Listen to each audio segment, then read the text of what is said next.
Kita bisa memasangkan adaptor di pojok kanan atas dari RPS ya sebagai input. Apabila Anda mengendaki output maksimum RPS 24 volt, maka hendaknya menggunakan adaptor yang memiliki tegangan 24 volt juga. Apabila Anda menginginkan lebih rendah, bisa menggunakan adaptor 12 ataupun 9 volt juga sih. Tidak ada masalah ya, jadi tergantung kebutuhan teman-teman, RPS-nya mau output maksimumnya berapa. Ya.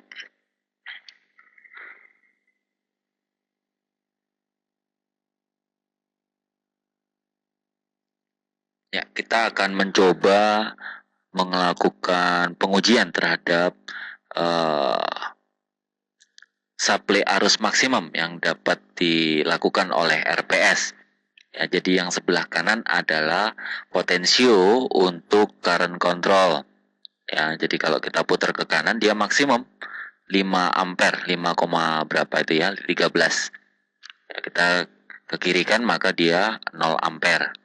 Jadi ini tidak seperti power supply konvensional seperti power supply dahulu ya.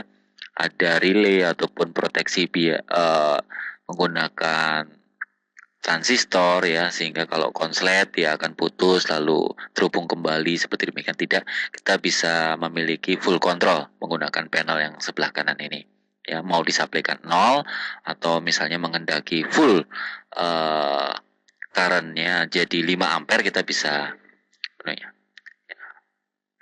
Oke ya, yang kiri voltage untuk mengatur besarnya tegangan output yang kita kehendaki dari RPS. Ya.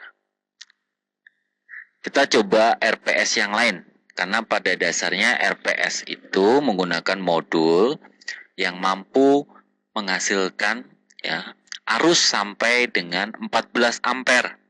Ya. Apabila kita tidak menerapkan limitasi, maka bisa sampai 14 ampere. Jadi modul yang dipergunakan bisa mensuplaikan sampai 14 ampere. Kita akan coba ya. Saya menyiapkan beberapa RPS yang saya tidak berikan limit, tetap ada current control. Ya, fungsi lainnya sama, cuman limitasi saya biarkan maksimum sampai bisa 14, lah itu ya. Kalau kita shortkan, ya maka konsumsi maksimumnya bisa sampai 14. Kalau kita putar ke kiri ya bisa 0,00 atau 0,0 sekian lah untuk konsumsi ya. Jadi tertampil di layar dia 14, sekian untuk konsumsi maksimum dari modul yang berada di dalam RPS. Oke. Ya. Demikian pula kalau kita misalnya ini tidak terpengaruhi, jadi berapapun tegangan yang kita atur, ya tetap saja untuk current kita bisa adjustment juga menggunakan panel yang terpisah. Ya, jadi kalau zaman dulu baterai kita mau cas misalnya konsumsinya biar cepat ngisi gitu menggunakan 1 ampere mentok gitu, ya kita terpaksa membesarkan voltase jadi baterai kita cas atau kita suntik langsung dengan 6 volt gitu. Kalau sekarang tidak perlu, cukup 4,2 sesuai dengan tegangan maksimum.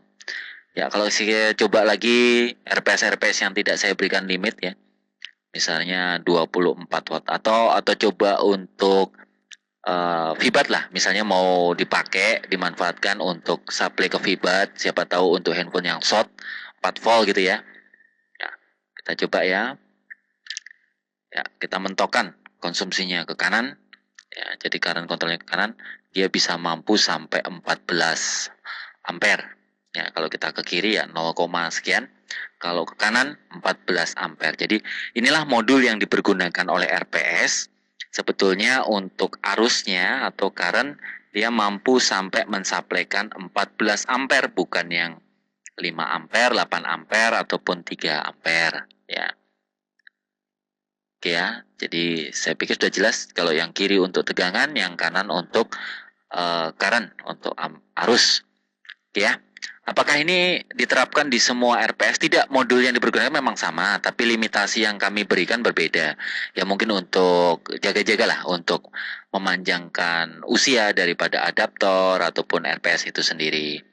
Ya, kalau yang kita publish itu kita beri limit cuman sampai 5. Ya, 5 lebih lah mungkin, ya, antara 5 lah, ada yang 5 lebih, ada yang mungkin kurang dari 5. Saya pikir ini cukup kalau untuk konsumsi laptop sekalian, itu juga saya pikir cukup lah, ya, baik itu untuk laptop ataupun untuk handphone dengan limitasi 5 ampere jauh lebih awet saya pikir, ya. Walaupun kemampuan maksimumnya tadi adalah 14 ampere, ya. Oke ya. Jadi display juga sudah jelas, untuk voltage control sudah jelas, sedangkan untuk current control juga sudah jelas. Itu adalah pengaturan-pengaturan yang bisa kita dapatkan dari Micromedia RPS. Demikian ya, dan terima kasih.